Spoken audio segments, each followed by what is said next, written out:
a mm, ver el tercer problema, que es el efecto fotoeléctrico, perdón, efecto Compton, ¿no? Bueno, como les había dicho a inicios de este capítulo, este efecto lo desarrolla Arthur Compton en 1923 para verificar la naturaleza corpuscular de la luz. ¿Ya? Y con esto se evidencia los trabajos de Albert Einstein, el cual postulaba que la luz tiene un doble comportamiento, una dualidad onda-partícula, ¿no? Es decir, ciertos fenómenos pueden ser explicados considerándose como una onda, o en otras situaciones la luz o la radiación se puede considerar como partículas.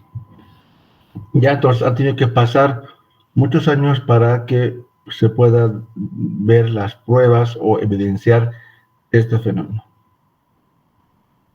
Y para esto Compton utiliza una radiación de alta energía, una radiación que era nueva para ese entonces, la radiación X, ¿ya? La radiación X.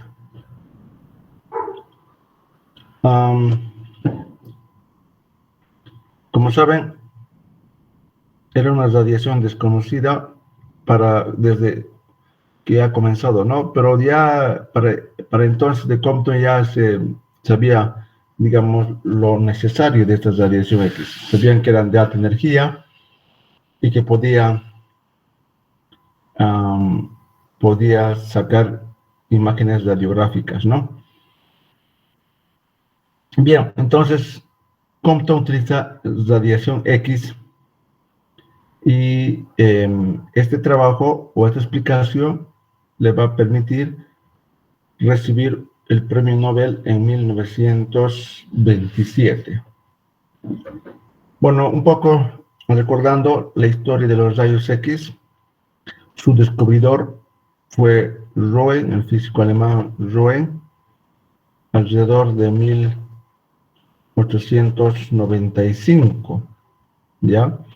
Y es uno de los primeros en recibir el premio Nobel por este gran descubrimiento de esta radiación. ¿Ya? Y ahora obviamente las aplicaciones son extensas de esta radiación. Y también habíamos dicho que los rayos X se suele utilizar la nomenclatura picómetros o también Armstrong, más común es Armstrong. ¿Ya? Entonces, un Armstrong, recuerden que es por 10 a la menos 10 metros. Ahora, en el espectro electromagnético, los rayos X abarcan desde 10 nanómetros hasta 10 picómetros. ¿Ya? Es decir, de 100 Armstrong hasta 0,1 Armstrong. Y una forma de producir esta radiación X es a través de este esquema conocido como radiación de frenado o en alemán Bremsstrahlung. Ya, eso es su traducción, radiación de frenado. Es decir, se tiene un tubo al vacío, ya, se tienen también dos elementos, un ánodo y un cátodo, y acá esto es lo importante, una diferencia de potencial elevadísima, que está por el orden de los kilovoltios. Entonces, dependiendo a su aplicación o la penetración donde se quiere, digamos, lograr en el cuerpo, se tienen diferentes valores de voltaje de aceleración de las partículas. Por ejemplo, para aplicaciones dentales se requieren diferencias potenciales que van desde los 25 a 35 kilovoltios. Ya no son muy elevados, pero obviamente es alto para nosotros, pero para los rayos X es, digamos, pocos, no son pocos de menor energía, digamos. Sin embargo, si queremos sacar radiografía de los huesos, se requieren acelerar las partículas con mayor aceleración, ¿no? Y para eso se requieren potenciales que van desde los 80 hasta los 120 kilovoltios, ¿ya? Entonces, es importante este factor de voltaje, de aceleración de las partículas. Entonces, los electrones son arrancados por un proceso termoiónico, calentados, ya son arrancados y de repente son acelerados a través de una diferencia potencial elevada, que ya les he dicho que es kilovoltios, es acelerado y sufren una desaceleración brusca, ¿no? De repente son frenados y ese proceso de frenado hace que pierda energía y emite una radiación continua, ¿ya?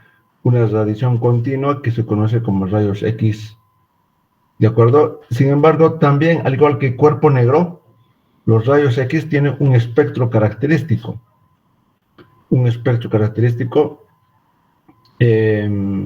o radiación característica se llama, ¿ya? Es decir, repito, así como el cuerpo negro, los rayos X tienen características universales, digamos, o que son muy parecidas, ¿no? Por ejemplo, de repente empieza una radiación continua y hay un pico, otro pico, etcétera. Y a estos se llaman radiaciones características, a estos lambdas, ¿ya? Obviamente, estos lambdas difieren de un elemento a otro elemento del cátodo, ¿no? ¿Por qué? Porque, ¿cómo les puedo decir? Bueno, primeramente, ¿por qué suceden estos picos? Es porque han logrado la radiación X, o ese frenado, perdón, no es X, ese frenado ha logrado arrancar un electrón en este caso del cátodo, ¿no? Del metal en la que se incide, ha logrado arrancar, y producto de eso se libera una gran energía, de manera instantánea, digamos. Ya, en cambio, los demás simplemente han sido desviados, y por eso es continuo, ¿ya? Bueno, entonces, la intensidad en función de la longitud de onda de los rayos X también son similares, y muchas veces esta radiación característica permite caracterizar las propiedades químicas o físicas del material. Ya eso es parte de los espectros, los que se dedican a estudiar espectros, ¿no? Bien, entonces esa radiación lo utiliza Compton. ¿Ya? Ya he explicado una forma de producir rayos X, que esto es el más común en los laboratorios básicos o laboratorios de diferentes facultades que tienen ciencias, digamos. Ya en física tenemos un equipo de rayos X que está por el orden de los 35K. Ya, o sea, algo didáctico si quieren. ¿De acuerdo? Sin embargo, no quiere decir que el proceso didáctico no sea peligroso. Aún 35 kilovoltios es también peligroso, ya, porque puede dañar ciertas partes del cuerpo, y mucho más si hay personas, digamos, por ejemplo, una mujer embarazada no puede entrar donde se está emitiendo rayos X, ¿no? Entonces, siempre se debe tener cuidado con lo que es radiación X. Bien, el efecto Compton, ¿en qué consiste? Ya un poco les he explicado la radiación con la que se hace incidir a un material, a un cuerpo, también es una interacción radiación-materia, pero en este caso la interacción va a ser más obvia, digamos, de partícula a partícula. Generalmente los textos nos piden que supongamos como la colisión de dos bolas de billar, ¿no? Ustedes están en una plataforma de bolas de billar, empujan uno y colisionan con uno o varios. Imagínense que colisiona solo con uno. Entonces, ese es, digamos, la figura que más o menos se puede percibir de la colisión de dos partículas. En este caso, un fotón o una luz, perdón, una onda que se considera como una partícula. ¿Ya? Entonces, el fotón es dispersado y el electrón que estaba en reposo es también cambiado de dirección y adquiere una energía cinética y por tanto un momento lineal que hace que este electrón se desplaza o se mueve. ¿Ya? Eso es el efecto Compton. Pero acá eh, les muestro, por ejemplo, en los tres diferentes libros, pueden leer en el Eisberg, en Alonso Finn,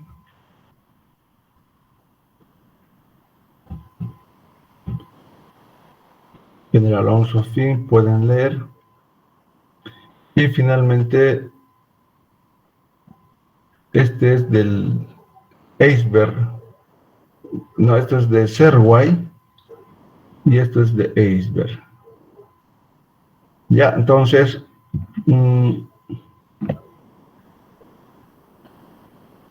veamos, a ver, ¿alguien podría leer esta primera parte, por favor, antes de entrar a las ecuaciones? Y luego hasta aquí. Primero esta parte, por favor, ¿alguien podría leer? Hasta el punto aparte, hasta acá. ¿Ya? ¿Pueden ver la pantalla? Y pueden leer, por favor.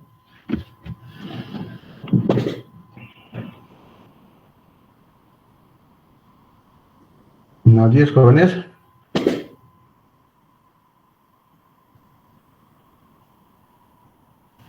Yo lo voy a leer, ingeniero. Por favor, adelante. En el año de 1923, la naturaleza corpuscular de la radiación recibió una configuración dramática proveniente de los experimentos de Compton, como se muestra en la figura 2-5. Compton permitía que un haz de rayos X de longitud de onda perfectamente definida incidiera sobre un blanco de grafito para varios ángulos de dispersión. Medía la intensidad de los rayos X dispersados como una función de longitud de onda y sus resultados experimentales se muestran en la figura 2-6.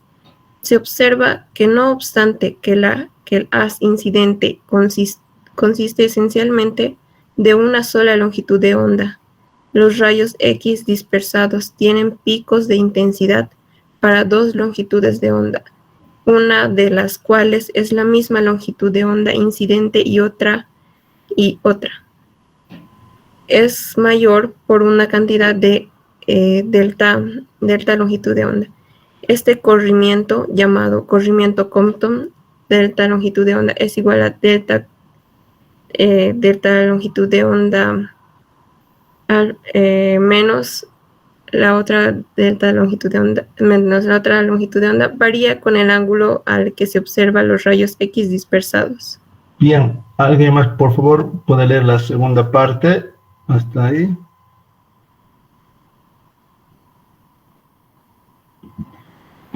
¿Alguien más? Y con eso avanzamos.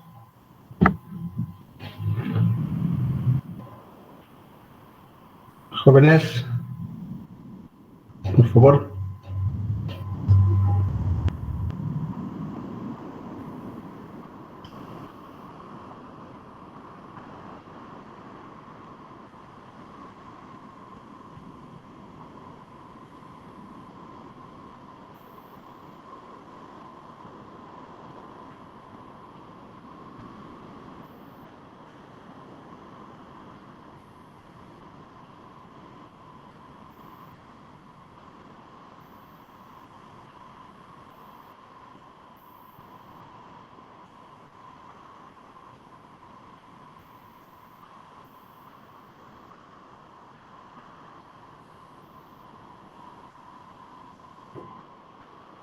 Ya, entonces, a ver qué pueden decir respecto a las dos lecturas. Han hablado de una,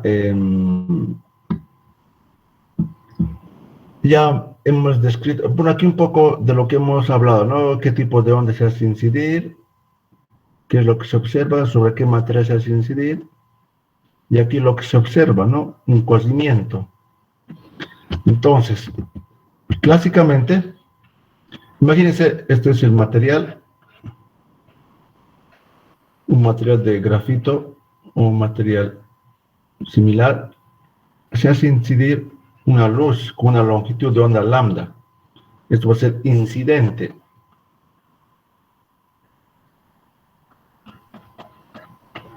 Y clásicamente aquí lo interacciona con el material, la vibración que adquiere el material es una frecuencia similar al de la onda y luego sale del material, sale con la misma longitud de onda. ¿Ya? O sea que aquí esta lambda prima es igual a lambda. Esto es un resultado clásico. Pero no se observaba eso en la experimentación. O sea, si uno quiere describir como ondas a esta radiación X, si uno quiere describir como ondas, entonces se esperaría que la longitud que salga tendría que ser la misma. ¿Ya?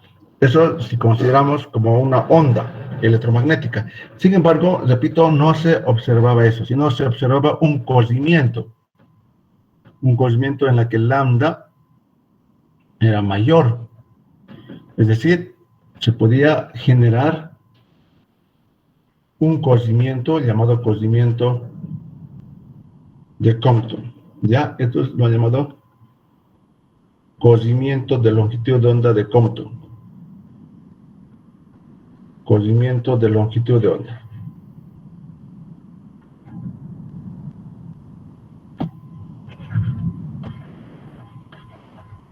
¿Listo? Entonces, ¿qué pasaba? ¿Cuál era el problema? El problema, fíjense, aquí se puede ilustrar, bueno, en el texto nos dice un poco, ¿no? Pero gráficamente lo podemos ver acá. Imagínense, aquí está el tubo de rayos X, aquí está el objetivo de carbono, es el grafito. Obviamente,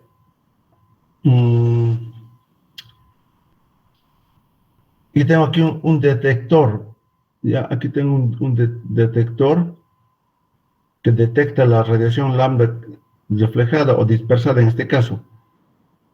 Entonces, fíjense, para diferentes ángulos, uno encuentra estos diferentes espectros. Clásicamente, todas deberían ser como esta. Misma onda, aquí un solo pico, independiente cuál fuera el ángulo. Todos deberían tener un solo pico. ¿Ya? ¿Por qué? Porque la longitud de onda debería ser el mismo. Pero no se observa eso. Lo que se observa es que para diferentes ángulos se observan picos de diferentes distancias. Siempre se observan dos picos. Un pico hace referencia a la onda incidente y otro pico a la onda dispersada. ¿Ya? Entonces, repito, clásicamente debería haber solo un pico en todos los casos, pero no se observa eso. Se observa un cocimiento de longitud de onda. Acá vemos un delta de L o de lambda, delta de lambda. Y en los tres casos. Además, ese detector nos confirma que la energía con la que llega es menor a la energía incidente. Recuerden que la energía del fotón ya estaba bastante avanzado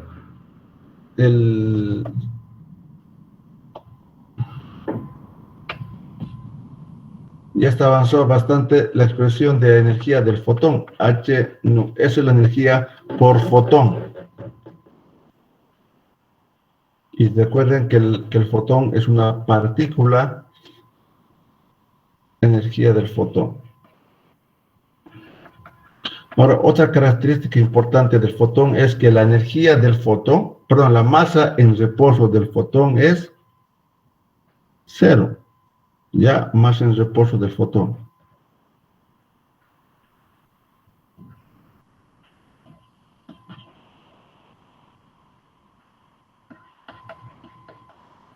¿De acuerdo? ¿Por qué? Porque nunca vamos a poder encontrar un fotón en reposo, ¿ya? Y no tiene masa en reposo, es 0.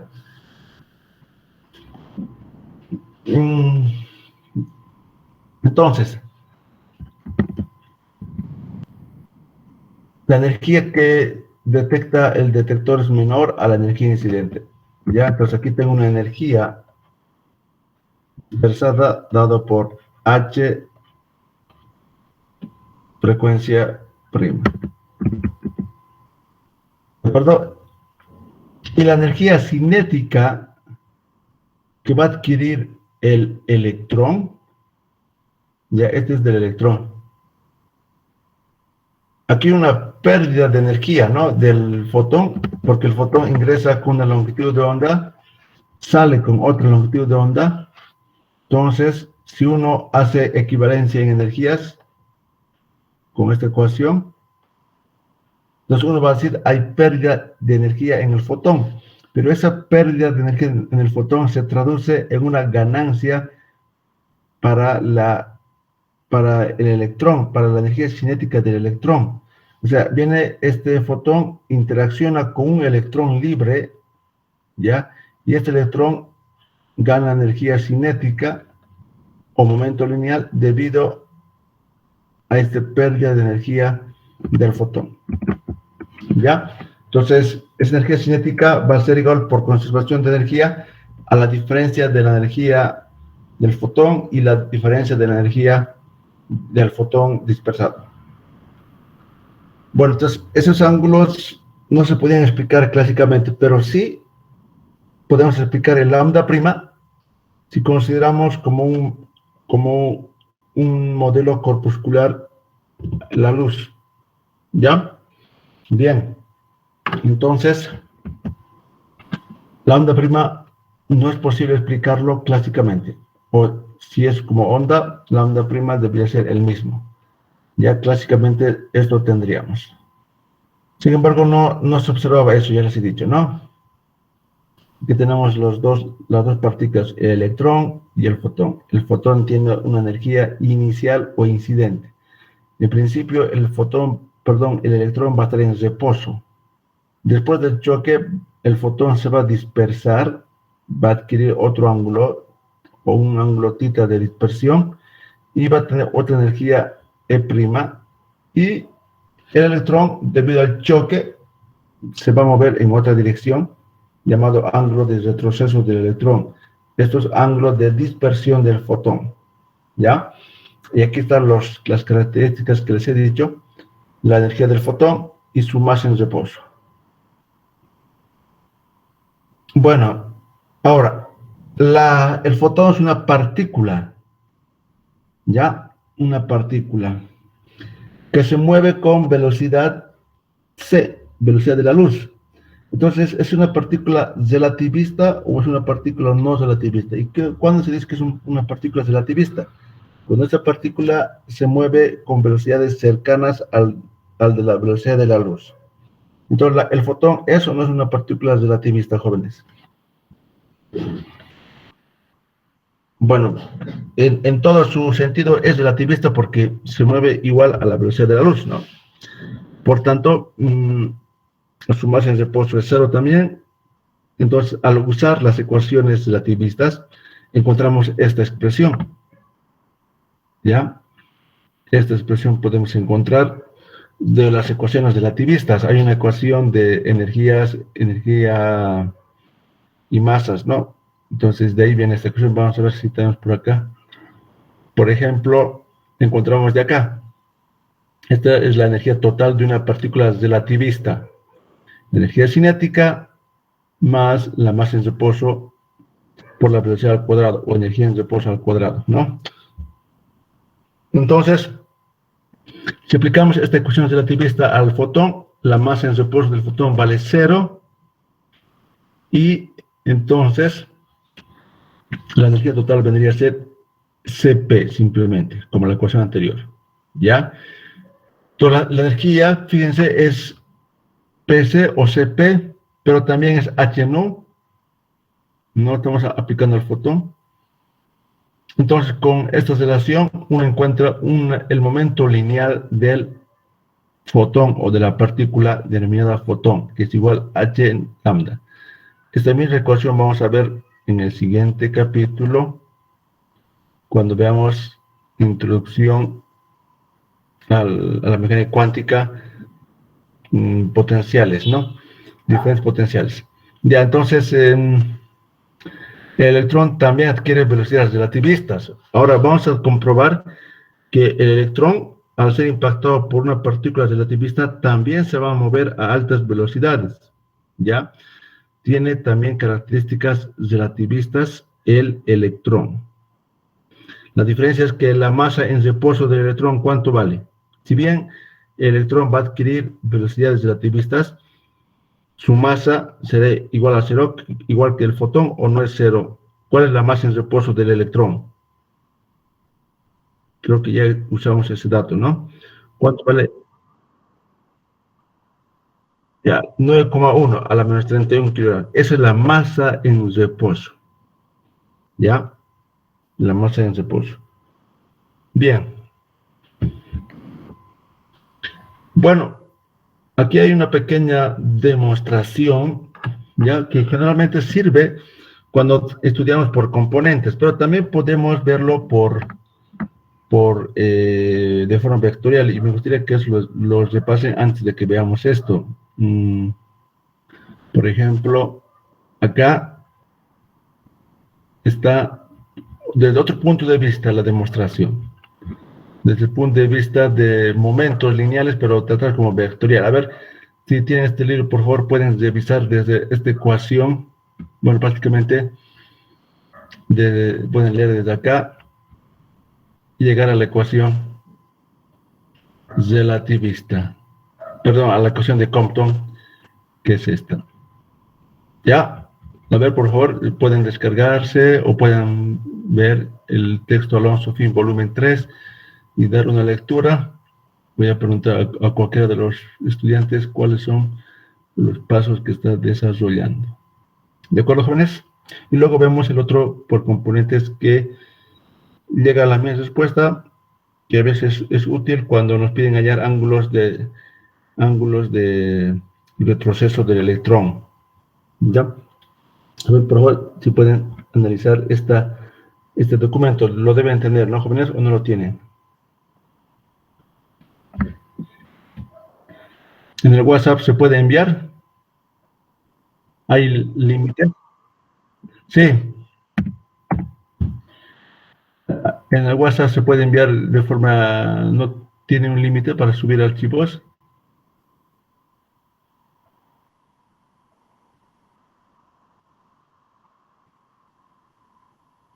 Física moderna.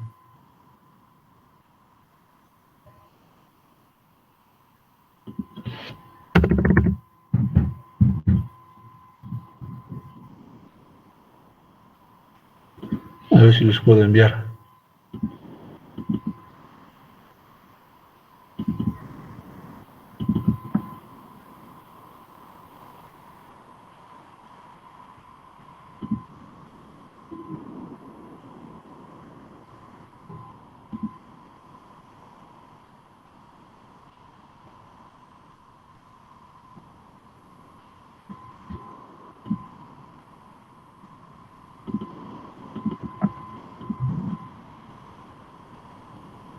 ...81, o sea que no va a completar si es que lo estoy enviando.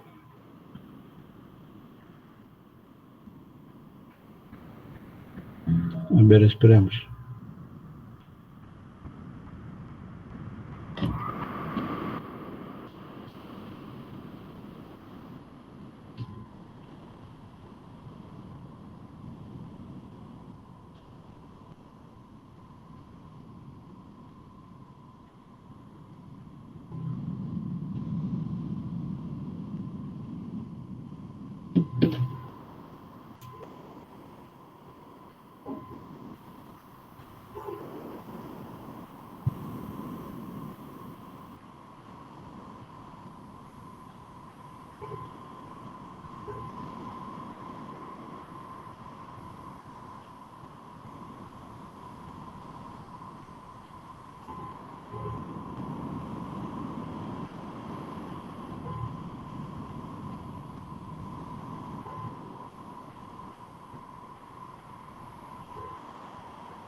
Positivo parece, ¿no?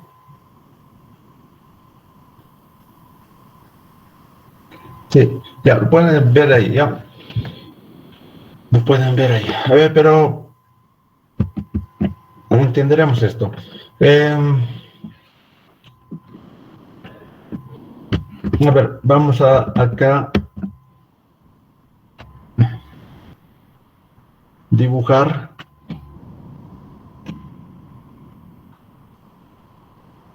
al electrón. Está en reposo, tiene masa en reposo. Ya, está en reposo. Aquí está el fotón con la longitud de onda lambda, momento lineal lambda. Ahora, hemos visto, ¿no?, que el P es igual a H sobre lambda del fotón. Estamos hablando del fotón, no del electrón. ¿Ya? Tiene también energía el fotón. H nu. Estos son del fotón.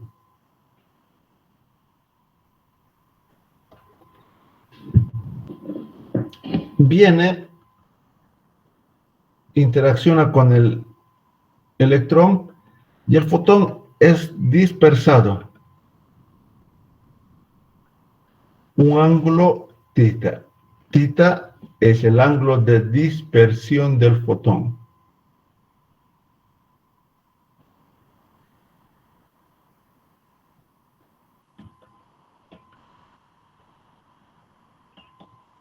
Del fotón. Así, bueno, ahora la longitud de onda va a cambiar. Lambda prima, su momento lineal y su energía. ¿Ya? Y ahora el electrón va a desviarse o va a adquirir una energía cinética. Va a tener un momento el electrón y va a tener una energía cinética el electrón. Ahora, tengo dos situaciones, antes del choque, después del choque. Después del choque aquí tengo mis componentes del momento P', Y, P', X. También tengo dos componentes para el electrón, P', electrón X, perdón, Y P', electrón X, que sería este, ¿no? ¿Ya? Entonces tengo dos eventos antes del choque. La energía antes del choque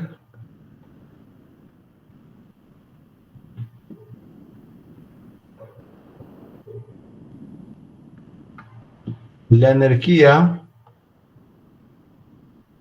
total del sistema es igual a la energía final del sistema. Pero también el momento lineal del sistema es igual al momento final del sistema. En el Alonso Fin está tomando el carácter vectorial del momento lineal. Entonces aquí el momento lineal, en esta demostración que está como el iceberg, lo descompone en componentes en X y en Y. Ya en X, por ejemplo, solamente va a haber Px, no hay Py. Si hacemos que esto se desplace en la dirección X, entonces voy a tener Px, que va a ser P,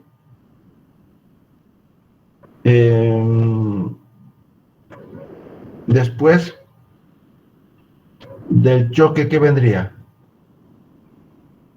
Antes del choque y después del choque, ¿no? Y después.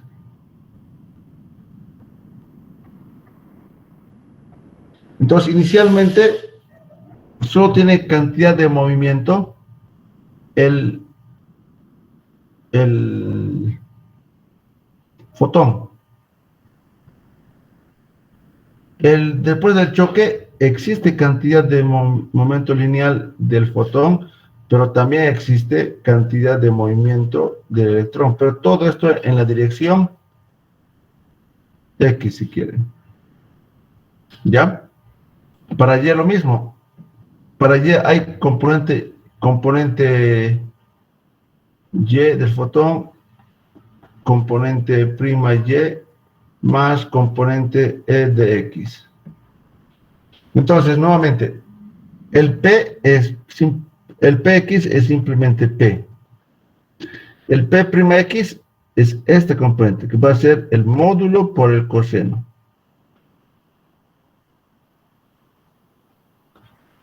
Y el Pex, también el módulo del electrón, también por coseno de phi. Este ángulo le llamamos ángulo de retroceso del electrón.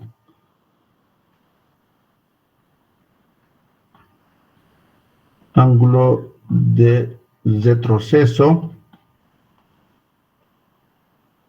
del electrón. ¿Ya? Entonces aquí tengo coseno de phi. En el eje Y, esto es en X, ¿no? En Y no tengo componente vertical, esto va a ser 0, igual. P' por el seno de θ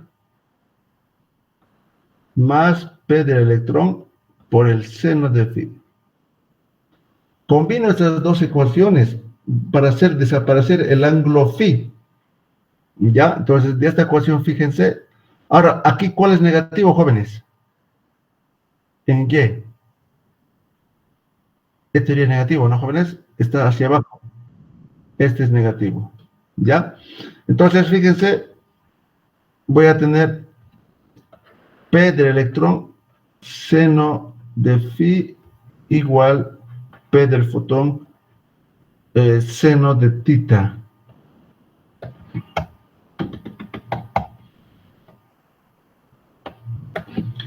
Seno de θ. Y luego tengo acá, despejo de acá el P coseno de phi.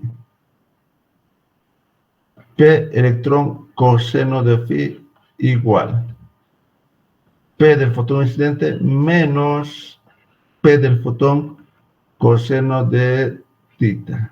Ya estoy despejando de acá este término, esto menos P',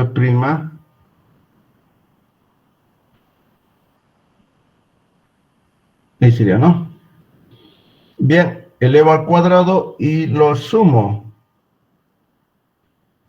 Elevo al cuadrado y lo sumo. Acá, acá.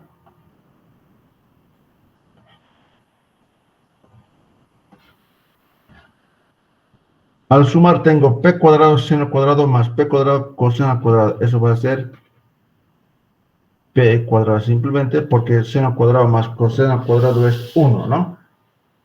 Igual P cuadrado seno de θ más P cuadrado más P' coseno al cuadrado de θ menos el doble P por P' coseno de θ. Aquí tengo una expresión para momento lineal del electrón. ¿Ya?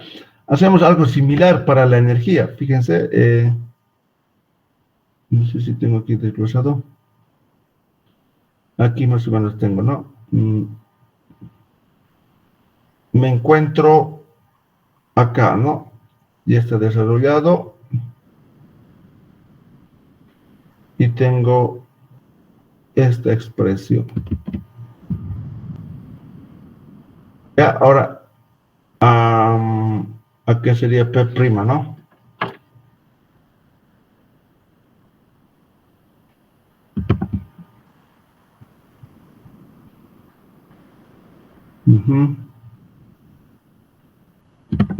No, sí, también. Estamos bien, ¿no?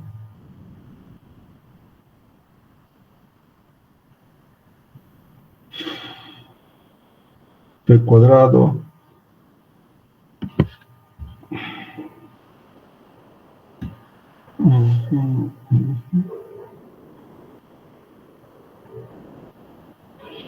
¿Estamos? Este coseno tiene que desaparecer con este seno. A ver qué está pasando acá.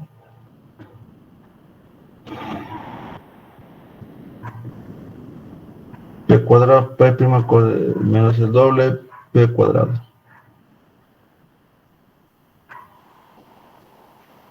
Esto es P prima sería, ¿no, jóvenes? Esto es después del choque. ¿Ya? Este sería P prima, ¿no? P prima, P prima. Entonces sería así.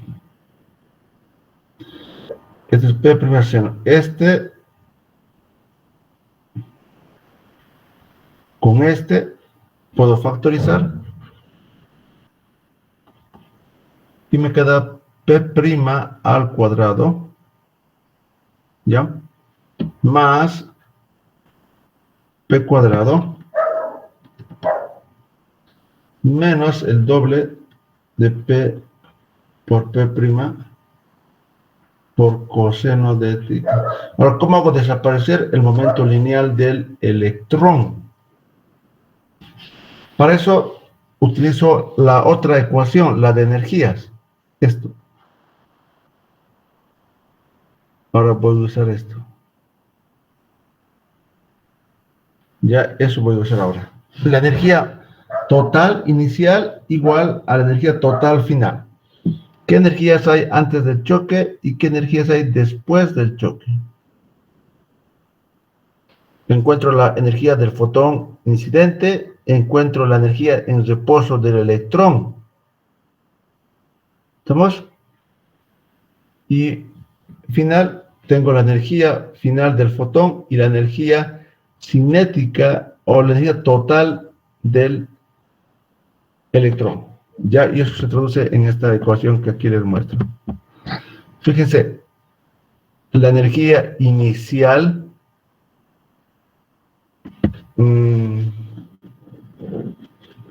para el electrón.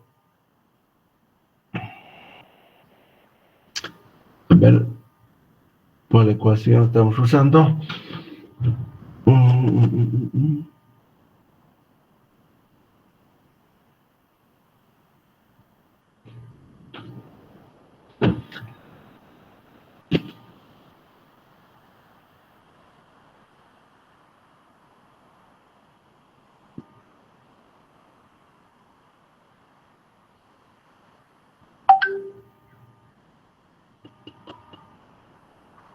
Ya, no estoy usando la ecuación.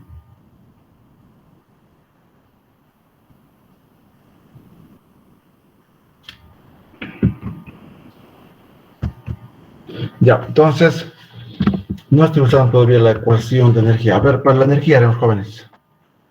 Energía del fotón más m sub 0 c al cuadrado. Esa es la energía antes del choque. Energía después del choque.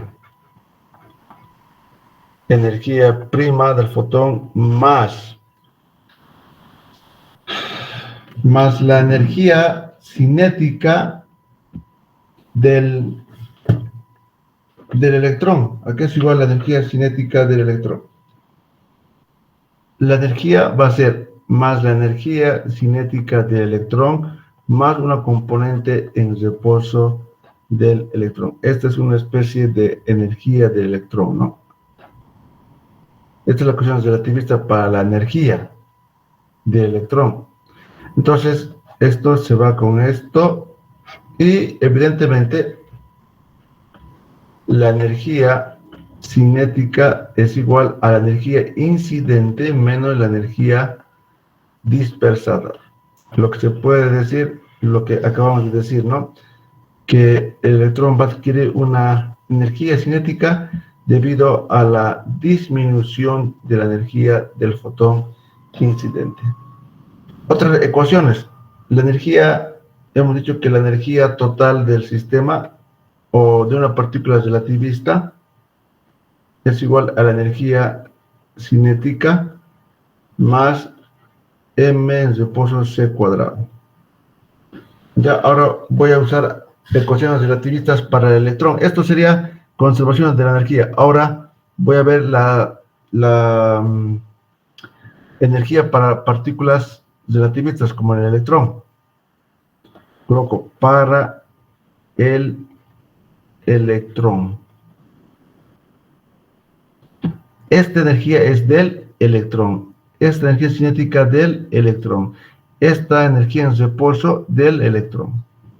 Esta es la forma de escribir la energía total para una partícula relativista. Pero también se puede escribir de esta forma. Hay otra escritura que es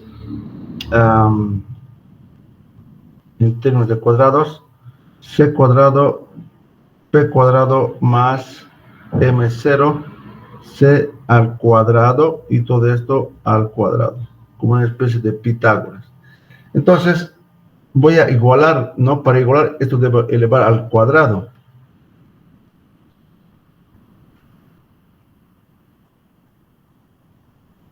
Eso elevo al cuadrado.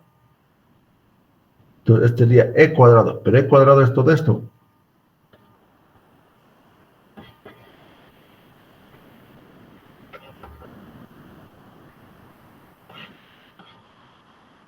¿Listo?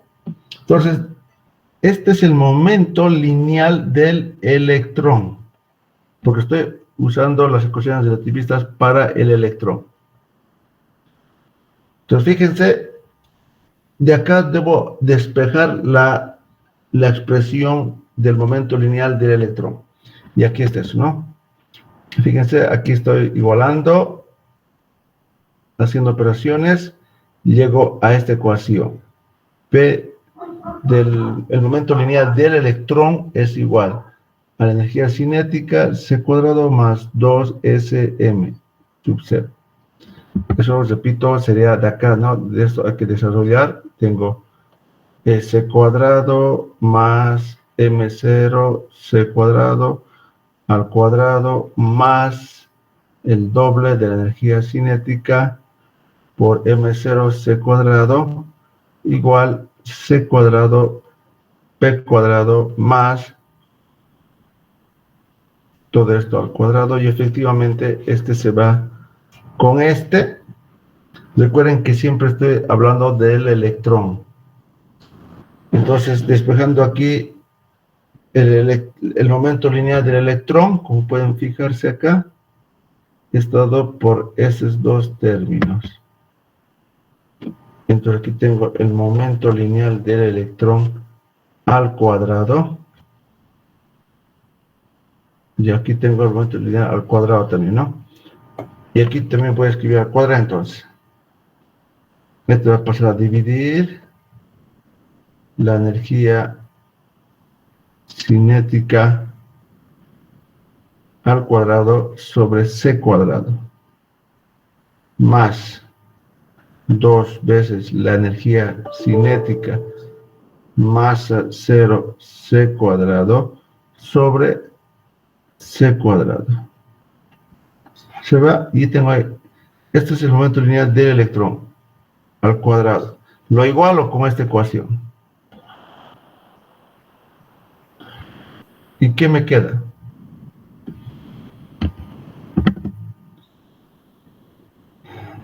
Aquí está el despeje, lo llamo como ecuación 4, lo igualo con la otra expresión que es el 3.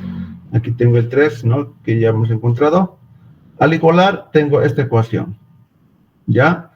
P más P' al cuadrado menos 2P' la energía cinética por la energía cinética por la masa en reposo. ¿Ya?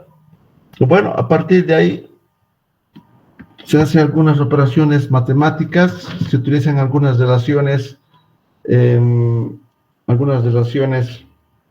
de ondas que habíamos visto, por ejemplo, el concepto de momento lineal del fotón. Entonces aquí hay que tener mucho cuidado de mezclar. No puedo mezclar el P del electrón con el P del fotón.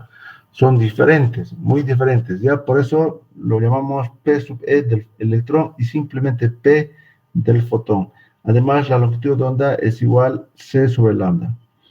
Entonces, fíjense, y además también uso esta expresión de energía cinética, que es la diferencia de energía del fotón, ¿no? De esta diferencia, ¿dónde está? Esto, ¿no? Recuerden que esto es del fotón incidente, del fotón reflejado o dispersado en este caso, ¿ya? Entonces, igualo, utilizo estas ecuaciones y llego a esta ecuación, donde todo está en función de P y P', es decir, el momento lineal del fotón incidente y del fotón dispersado. Y además en función del ángulo θ que se dispersa el fotón. Entonces, utilizando lo que es H lambda, puedo llegar a esta ecuación. Ya, entonces no olviden usar P del fotón, fotón H sobre lambda. Lambda C sobre frecuencia. Energía cinética del electrón, energía del fotón menos energía dispersada del fotón. Usando esas tres ecuaciones, con la anterior ecuación, voy a llegar a esta ecuación. Lambda prima menos lambda igual H sobre 2M, creo que es 2M. Verifico H, no, es sobre MC.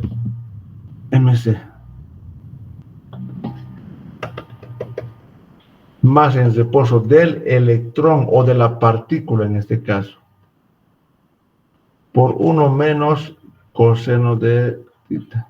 Y esto se conoce como cocimiento de Compton. Ya, o sea, el cocimiento que no se puede explicar clásicamente, aquí estoy viendo que Compton encuentra este cocimiento distinto de cero, porque tendría que ser cero clásicamente. Y vemos que está en función del ángulo de dispersión del fotón, ¿ya? Está en función del ángulo de dispersión del fotón, donde va a depender con qué partícula interacciona la partícula para tener esta expresión. Si la masa en reposo es un electrón, ¿cuánto sería esta expresión, jóvenes? Uno hace la operación o les reemplaza los valores, donde utiliza H 6.64 exponente a la menos 34, dividido entre 9,1 exponente a la menos 31 y dividido entre 3 exponente a la 8, y uno encuentra que es 2,43 a la menos 12. 2,43 picómetros. Y a esto se lo denomina longitud de onda de Compton. Esta longitud de onda de Compton depende de la partícula con la que interacciona. No va a ser lo mismo este 2.43 si la partícula es un protón o es un neutrón.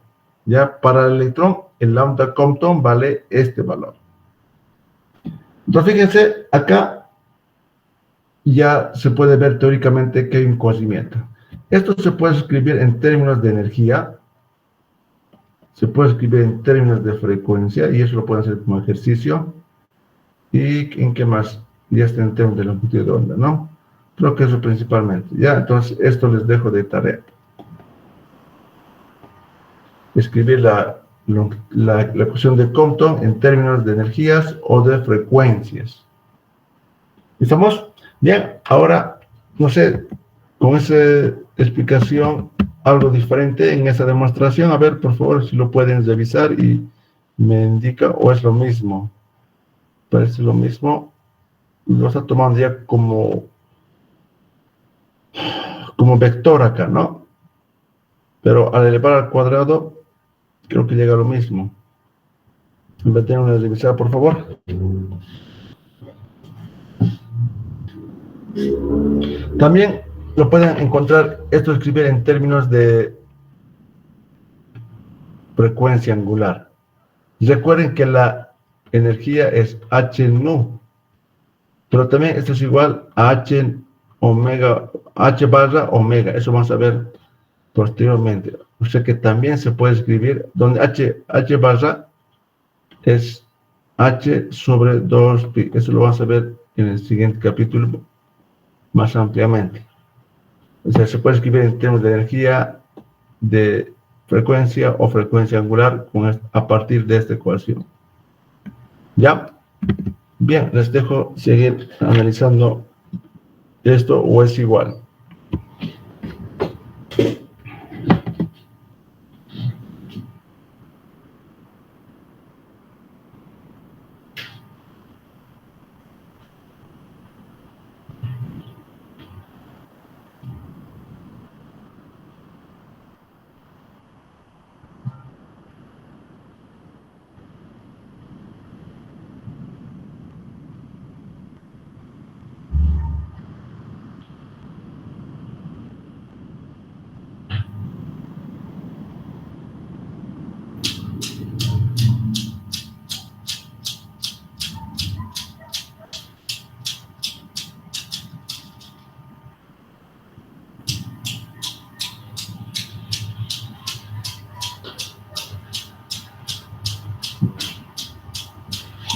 ¿Es igual, jóvenes?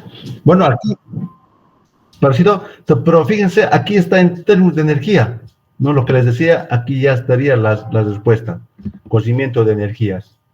¿Ya? Obviamente esto cambia, ¿no? Pero aquí tengo un delta de lambda, delta de E.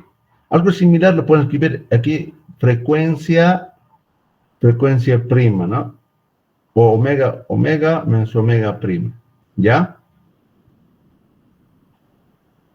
Y también creo que aquí ya está en conocimiento. En este caso sería frecuencia menos lambda prima, al revés, ¿no?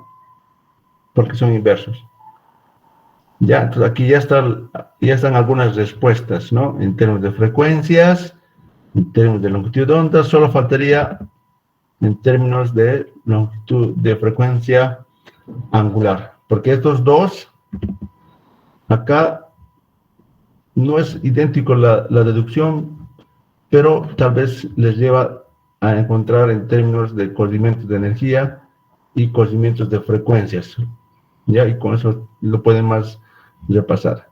Bueno, aquí un poco más van a hablar de fotones. ¿Qué son los fotones? Principalmente tienen masa en reposo, ¿no? Igual a 0. ¿Ya? Bien. ¿Algún comentario hasta acá, jóvenes? Nada. El lunes haremos los 2 ejercicios de jefe de cómputo antes de pasar a lo que es a lo que son los diferentes potenciales. Bueno, ahora después de esto vamos a ver lo contrario. Una partícula tiene comportamiento ondulatorio. Entonces, eso vamos a responder en la siguiente clase. ¿Ya? Ahora estamos viendo una onda tiene comportamiento corpuscular y la respuesta en ciertos experimentos sí. ¿De acuerdo? Entonces, esas respuestas lo dejaremos para la siguiente clase y también unos 2 ejemplos que podemos hacer en la siguiente clase. ¿Ya? Bueno, jóvenes, aquí quedaremos. Si tienen alguna pregunta, adelante. Si no, no. Y quiero siempre dejarles el reto de que podamos volver a clases presenciales por lo menos 1 o 2 clases. Ya, si no es ahora, puede ser después del primer parcial, ¿de acuerdo? Porque debemos empezar a volver poco a poco, ¿no? Entonces, repito eso, más probable que suceda antes o después del primer parcial, ¿no? Más seguro después del primer parcial, perdón. Y esto, jóvenes, con ese pensamiento terminamos acá. Nos vemos el día lunes. Si no tienen preguntas o comentarios, hasta el día lunes. Hasta luego a todos.